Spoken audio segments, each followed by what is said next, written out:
सुमन की देवरानी पूनम कुछ महीने पहले ही ससुराल से अलग हो गई थी। अब वो अपने पति के साथ अपने बड़े घर में रहती थी, क्योंकि पूनम के पिता बहुत अमीर थे। इसलिए उन्होंने पूनम के लिए एक नया घर बनवा दिया और पूनम के पति को भी गांव में मसालों की एक बड़ी दुकान खोलकर दे दी। पूनम को अपनी अमीरी पर बहुत घमंड होने लगा था, इसलिए उसने अपने ससुराल में सबसे नाता लगभग तोड़ ही लिया था। पूनम बड़े भैया मिले थे, बोल रहे थे कि राधा की शादी की किसी घर में बात चल रही है। हो सकेगा तो 2 महीने बाद शादी कर ही देंगे, तो हमें भी थोड़ा बहुत शादी के लिए मदद करनी चाहिए क्या? अरे पागल हो क्या? कोई जरूरत नहीं है मदद करने की। हमारे पास कोई खजाना थोड़ी खुदा हुआ है। वैसे भी ये सब मेरे बाबूजी ने मेहनत की कमाई से जोड़ा है। अब हम अपने सारे पैसे राधा की शादी में थोड़ी ही लुटा देंगे। अरे मैं तो बस बता रहा हूँ, कोई मैं जाकर दे थोड़ी आया। पूनम और उसके पति सुरेश का ऐसा ही स्वभाव था। दोनों सिर्फ अपने आप से ही मतलब रखते थे।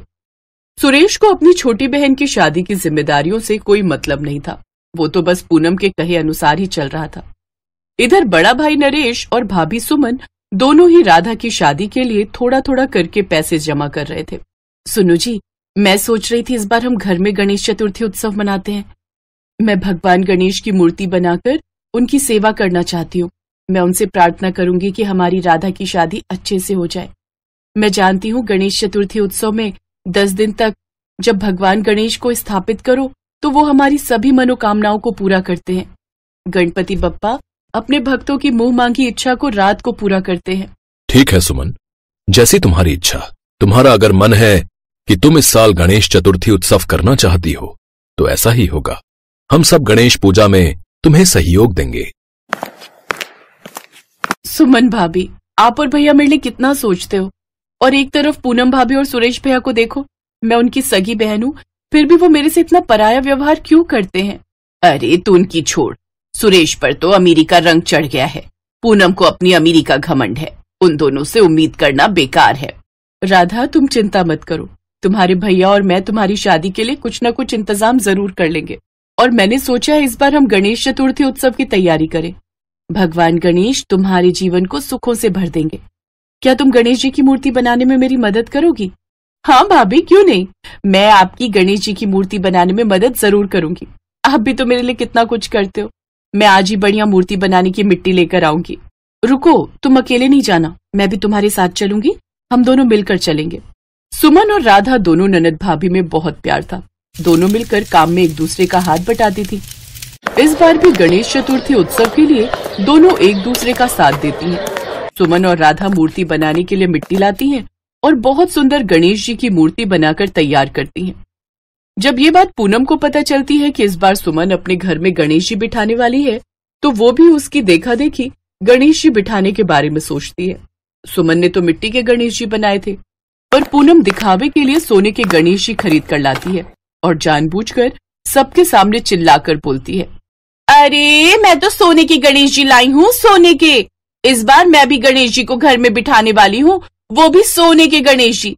मैं गणेश जी की बहुत बड़ी भक्त हूँ। मैं कोई मिट्टी के गणेश जी नहीं बिठाती हूँ। मैं तो अमीर हूँ, साथ ही कंजूस भी नहीं हूँ। कल से मेरे घर रोजाना गणेश पूजा होगी और विसर्जन के दिन मैं पूरे गांव को भंडारा खिलाऊंगी। सबने आना है। क्यों नहीं, अब तुम सोने के गणेश जी बिठा रही हो तो हम तो देखने भी आएंगे और भंडारा खाने भी। इसी तरह पूनम सभी गांव वालों के बीच अपनी बड़ाई कर रही थी। अगले दिन से गणेश चतुर्थी उत्सव प्रारंभ हुआ। सब लोग अपने घरों में गणेश पूजन करने लगे। इधर सुमन ने मिट्टी के गणेश जी बिठाए, उधर पूनम ने सोने के। रोजाना दोनों अपनी अपनी श्रद्धा से पूजा करती।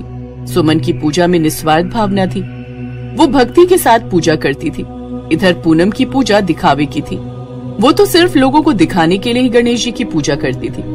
कहते हैं भगवान श्रद्धा से की गई पूजा को स्वीकार करते हैं। वो अमीर और गरीब कुछ नहीं देखते, उनके लिए अपने सभी भक्त समान हैं। जो भी भक्त सच्चे मन से उनकी पूजा करता है वो उसकी पुकार जरूर सुनते हैं और पूजा को भी स्वीकार करते हैं। गणेश विसर्जन का दिन आ गया था। सुमन भी गणेश विसर्जन की तैयारी कर रही थी। उसके पास इतने पैसे नहीं थे कि वो ज्यादा प्रसाद बना सके, इसलिए उसने थोड़ा प्रसाद बनाकर गणेश जी को भोग लगा दिया। उधर पूनम बहुत धूमधाम से गणेश विसर्जन की तैयारी कर रही थी। उसने घर के पीछे वाले आंगन में बड़े बड़े हलवाई बैठा रखे थे जो तरह तरह के पकवान बना रहे थे। पूनम और सुरेश बहुत खुश थे। सुमन पूनम के घर प्रसाद देने गई तो पूनम ने प्रसाद लेने से मना कर दिया। पूनम, ये मैंने गणेश जी को प्रसाद भोग लगाया था। आज मैंने गणेश विसर्जन किया है। ये प्रसाद तुम्हारे और देवर जी के लिए लाई थी। देखो भाभी, ना ये प्रसाद मैं खाने वाली हूँ और ना ही आपके देवर जी, क्योंकि हम शाम को गणेश विसर्जन के लिए जाने वाले। पीछे आंगन में बड़े बड़े हलवाई बिठाए हैं। अब हमारे महाभोज के प्रसाद के सामने ये 2 पूड़ी और थोड़ा हलवा क्या ही स्वाद देगा। ये वापस ले जाओ, घर में वैसे भी इतना खाने को है नहीं, सबके काम आ जाएगा, रात को खा लेना। अच्छा, मुझे और भी बहुत काम है। सुमन का मन उदास हो जाता है। वो प्रसाद वापस लेकर घर जाने लगी। अचानक एक बाज अपने मुंह में सांप को दबाए पूनम के आंगन के ऊपर से गुजर रहा था। उसके मुंह से सांप छूट जाता है और आंगन में बन रहे प्रसाद में गिर जाता है। प्रसाद बनाने वाले हलवाई उस सांप को देख नहीं पाते, पर सुमन ये सब देख चुकी थी। वो दौड़कर हलवे का भरा पतीला जमीन पर गिरा देती है। सुमन को ऐसा करते देख पूनम गुस्से में आ जाती है और बिना कुछ देखे समझे उस पर बरस पड़ती है। मैं जानती थी आपने ये सब क्यों किया है। आप हमारी सफलता से जलते हो, इसीलिए आपने हमारी पूजा को खराब कर दिया। हमारा प्रसाद जानबूझकर गिरा दिया। आपको शर्म आनी चाहिए। आप गरीब हो, हम अमीर हैं। आपने मिट्टी के गणेश जी बिठाए हैं, मैंने सोने के। यही सब ईर्ष्या की भावना आपके मन में चल रही थी ना।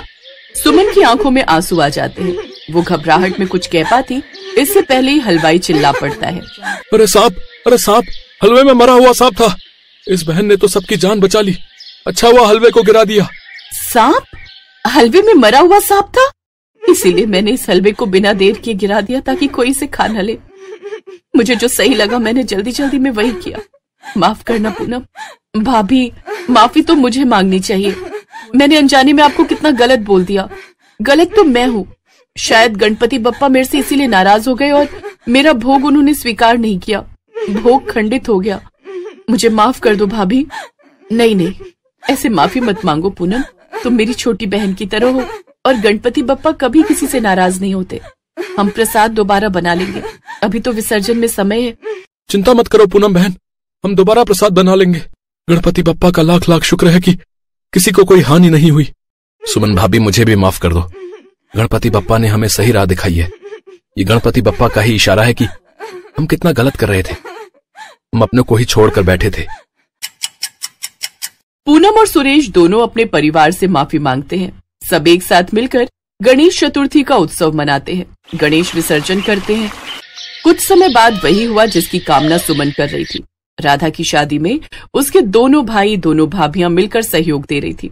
कुछ समय बाद भगवान गणेश के आशीर्वाद से राधा की शादी सुख शांति से संपन्न हो जाती है।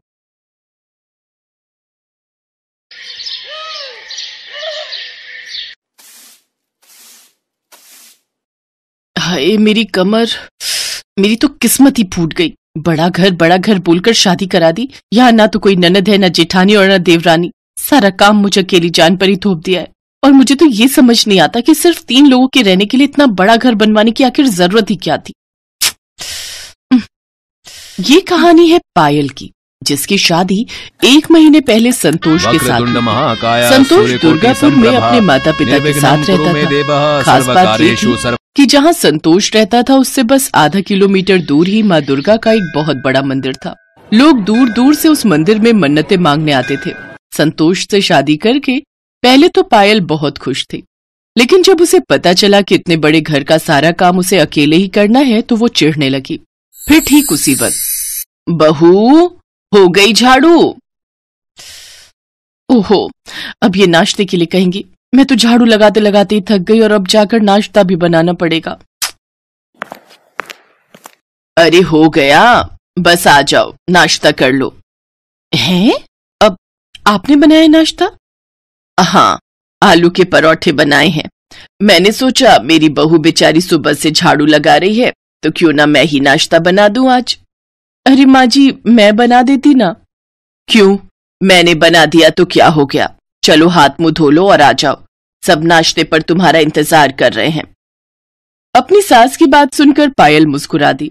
उसने मन ही मन सोचा कि उसकी सास इतनी बुरी भी नहीं है जितनी वो उसे समझ रही थी। फिर खाने की टेबल पर, अच्छा बहू, नाश्ते के बाद तुम मेरे साथ जरा बाजार चलना। अब क्या लेना है माँ जी? अरे वो संतोष के फूफा जी आ रहे हैं अकबरपुर से। अच्छा अच्छा, किसी खास काम से? नहीं नहीं, वो माता के सामने हाजिरी लगाने आते ही रहते हैं अपने पूरे परिवार के साथ। वो संतोष की बुआ और उनके 3 बच्चे। बस इतने से लोग? पायल लता के साथ बाजार गई और ढेर सारा राशन लेकर आ गई। अगले दिन संतोष के फूफा जी अपने परिवार के साथ आ गए। बेचारी पायल का काम पहले से 3 गुना हो गया। अब वो सारा दिन झाड़ू लगाती और फिर सब लोगों का खाना बनाती। 3 दिनों के बाद संतोष के फूफा जी अपने परिवार के साथ वापस लौट गए।